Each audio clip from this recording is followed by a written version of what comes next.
Hey, what is going on, guys? Taylor, aka Red Ranger 02 here, and I'm back with another route vlog. I'm just gonna call it. These are gonna be my route vlogs. So I decided that I haven't uploaded the first one yet, but I'm going to upload this one along with this one. I'm gonna upload that one along with this one, and just see what reactions I get. Sorry, got a frog in my throat or something. Anyway, I was just kind of wanting to talk about a few things that I didn't really get to talk about in the previous vlog, and I'm gonna use these as opportunities to kind of more or less expand upon what I talked about in like previous videos. So like my hopes and stuff for Beast Morphers, the toys for Beast Morphers, stuff for the Lightning series, stuff that I'm hoping for. So,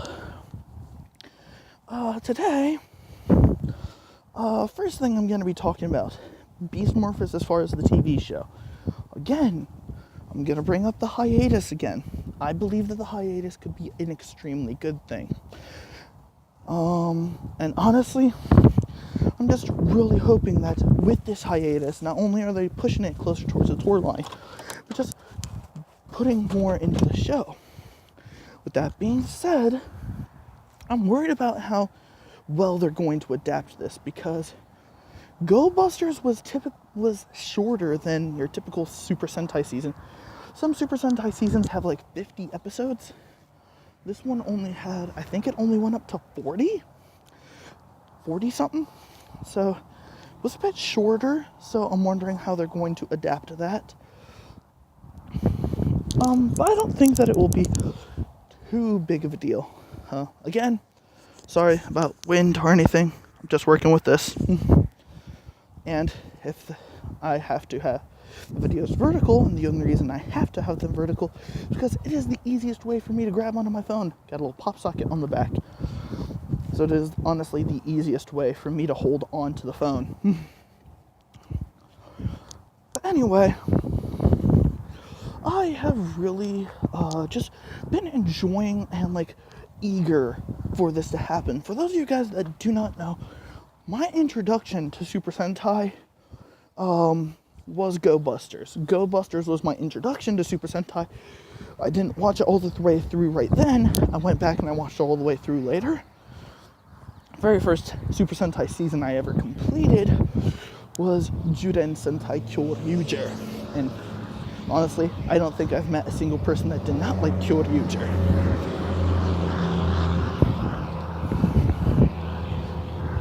But yeah, my hopes are that they do some unique things with the show. But, like, don't dub the entire series, because that's what a lot of samurai seemed like. They were just gonna dub the entire series, or something to that effect. It felt like it was just the Japanese version dubbed really hardcore. But I have a feeling, my thing is I want them to do some unique things, some good unique things, not unique bad, like some of the stuff that they did in Ninja Steel. Like, in my opinion, the plot of Ninja Steel wasn't all that great. Making it all about an intergalactic game show was just kind of meh to me. So I don't think that would have been, didn't really enjoy the plot. So far from the trailers that we've seen, the plot seems really freaking good. Plot seems good. Cast seems pretty solid. Sorry. And honestly, I just want them to make this feel like a good Power Ranger season. Like, the fuck was that?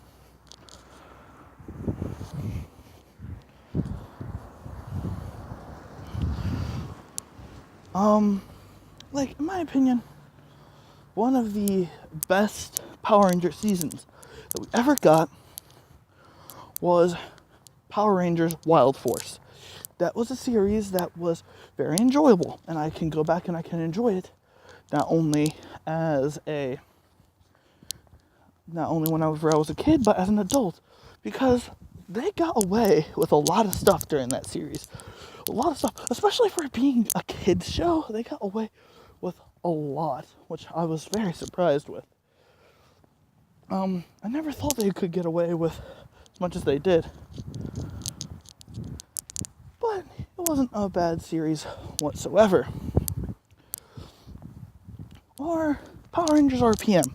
That was an excellent adaptation. Go Oncher by no means was the greatest Super Sentai in the world. But its Power Rangers counterpart, which was Power Rangers RPM, was extremely good. It was a dark series. It wasn't like extremely dark. It was somewhat dark. It was very meta with its fourth wall breaks. It was just a very good season overall. I don't think I had like any real problems with it. And another thing, I like the Zords, and a lot of people were saying when they were seeing this, could this be a prequel to Power Rangers RPM? Could this be a sequel to Power Rangers RPM? And honestly, I wouldn't be upset if it was. It does seem like it could be a really unique adapted series, a very unique take on Go Busters. So, and something that one of my buddies pointed out. I showed him the vlog yesterday. I hadn't uploaded it, I just showed him the vlog. And he ended up pointing out that when I said a female character could be introduced in season 1 that would constantly reoccur, that could be the new Ranger for the second season, they decided to adapt Zyuohger. He pointed out the Pink Buster or the Pink Spy from Go Busters. I totally forgot about her. That could be a very good way of introducing a new female character. So we got that. But overall, sorry guys. Had to spit out my gum, lost all of its flavor. And I did not want you guys to see me do that on camera. That would be gross. Anyway, overall, I'm just very hopeful for this TV series. I really do feel like Hasbro is trying to put a good bit of their soul into this series. Now, moving on to the toys, however. A lot of people are still... Well, I just dropped a paper. Ugh. A lot of people are still kind of worried about Hasbro taking over for the toy series. And I can get why some people are nervous, because a lot of people, like myself, have grown up with... Give me a second, guys. That was gonna annoy me. I've grown up with Bandai doing the toys for years. A lot of us grew up with Bandai making the toys. So to all of a sudden have it switched around and a new toy company come in and be like, hey, we're gonna be doing it now, it's kind of nerve-wracking in a way. And some in a good bad way, some in a bad way. Like, I've seen some of the bad Transformers that they've released. I've seen some of the bad ones. But I've also seen some of the good ones. Like, in my opinion, despite its loose ankle joints and kind of hard to get, like, all the shell pieces together for trailer mode, Power of the Primes, Optimus Prime / Orion Pax, the one I mentioned in my vlog yesterday, that is a good, solid figure. It's a really good figure. I really don't think I've had any kind of, like, bad things to really say, except for, like I said, loose ankle joints and the kind of shell trailer. But other than that, I think these figures are great. And another figure that I want to get, that way I can review it and just have it in the collection, is Transformers Siege Ultra Magnus. Now that thing looks amazing. like, for Megazords, I'm not too worried. For Megazords, I think it will be properly handled. I think what people are worried about the most are, like, the weapons, the swords, the guns, the morphers, those kinds of things. But even then, I'm not too worried about them. Not really, because swords, come on, Hasbro does lightsabers, so I have a feeling that them just having already, like, the kind of knowledge on how to make, like, sword weapons like that, I think will serve them very well. I'm hoping that the binocular blade, or whatever it's going to be called, doesn't turn out to be a lightsaber, because that would be a bit weird. I hope it still has, like, its blade look to it, but eh. And then guns, come on. Hasbro is the creator of Nerf guns. I'm pretty sure it was Hasbro. I know Hasbro has the rights to them now, so I know Hasbro creates them now, and I think it was them that established it. But Nerf guns, come on. So if you're worried about, like, details and stuff like that, I wouldn't worry about it too much. They don't really skimp out on any of the details. And another thing, I'm kind of hoping the camera gun doesn't end up being a Nerf gun. I don't think it will, but you never know. Although if they wanted to give a second camera lens attachment, and that second camera lens attachment was somehow a Nerf gun, I'd be okay with that. If I'm being frankly honest, I'd be okay with that. But, and then the figures. These guys are in charge of Star Wars and Marvel Legends. And definitely, like, the Star Wars Black Series. Like, the Black Series, and then the other Marvel Legends figures for, like, the Avengers and the movies that come out. Guys, I don't think we're going to have a problem with the figures either. I think everything just seems like it will be super properly handled. Hasbro is no stranger to toy lines, so I don't think that there's a big need to worry about this.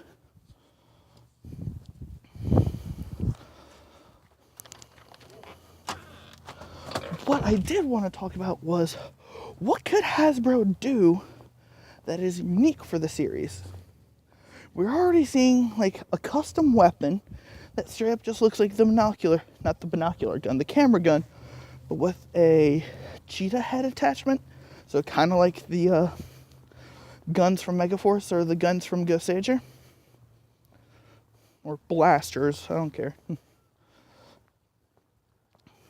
And then, I don't think we've gotten anything else. We did get a custom Battleizer form, which is very cool.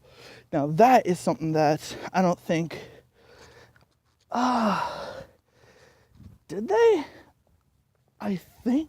Yeah, they did. Power Rangers in Space. His Battleizer mode for Andros. That wasn't in the Japanese series, was it? I don't think it was. I think the only Battleizer form they got was when they did the Turbo Ranger and Mega Ranger team up in Japan. And what was it, like the Mega Vector or something? I can't remember. But anyway, I don't think it's going to be as bad as some people are fearing it's going to be. Sorry about that. I had some sandwiches for breakfast. Peanut butter and marshmallow fluff. Delicious. Anyway, I don't see why people are kind of having like a big deal over it. I feel like Hasbro's going to do extremely well with the toy line. TV show, you can be a little apprehensive about. I don't know about all the Hasbro shows. But as far as toy lines go, come on. They would not still be around if they wouldn't have two major franchises under their belt, plus a third toy line that they're famously known for, if they weren't good at what they did. Now, one thing I am wondering is if, like, because we had all the weird repaints during Dino Charge, like all the different repaints of Rexy and the Spinosaur, and then all the unique Zords that we ended up getting, like,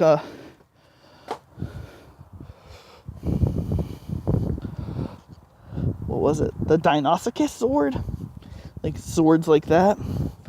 If we're going to get anything similar to that, like if we'll get Zords to replace them, because it was a bit of a stretch, but I thought about it potentially. We have the Frog Zord, like, I think it's FS00 from Go Busters, which means Frog Submarine 00.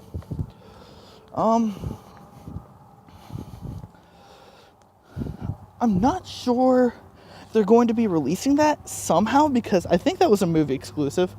I can't remember. But that gave me the idea. It's just like, what if they decided to do 3 different Megazords? Now, stick with me here.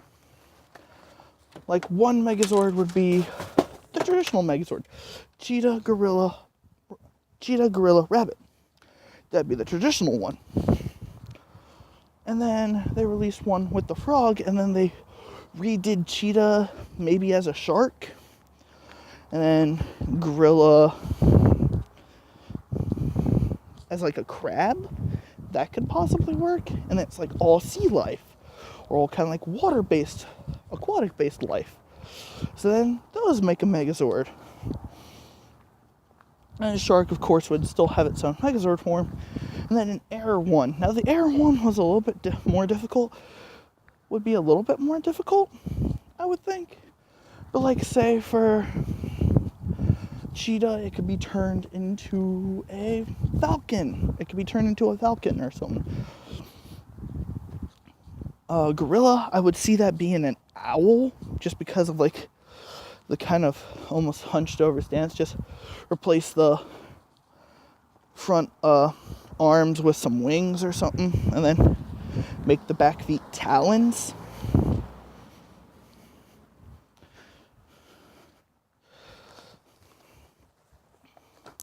I could see that working. But then for like the rabbit, maybe like a sparrow, or like very tiny bird, like a sparrow, a cardinal, something like that. And then those make a Megazord, and then of course Falcon be a Megazord on its own. I don't think it's a bit of a stretch, but I think it would be kind of cool to see something unique like that. And then one thing I talked about in my hopes for the Beast Morphers toy line, I think I kind of explained it, but I don't think I did that great of a job explaining it. So what it is in Go Busters, the Go Busters would fight the bad guys on the ground. Like you do any Power Ranger series, you fight the small guy first. But then, the second thing that would happen is Enter, who is one of the main bad guys of the series, he would take the data from that bad guy and would send it to the digital world, and then have the code of that put into one of 3 different models of Megazords that they would have, and it would come out with like armor, and not a full thing of armor, but some armor bits and weapons that would kind of be similar to what the small dude had in the TV show. So that would be something. That's what I was kind of talking about when I talked about that. It'd be something small, kind of like that. It would be something kind of like that. So, like, Hasbro could release the 3 different models of the enemy Megazords, and what they could do is that they could sell these armor packs for the different bad guys, and then you could take off the old armor and weapons from one bad guy that the set would already come with, and then replace it with another, and then you could have Megazord on Megazord fights, which would be pretty cool, in my opinion. It would look pretty dope.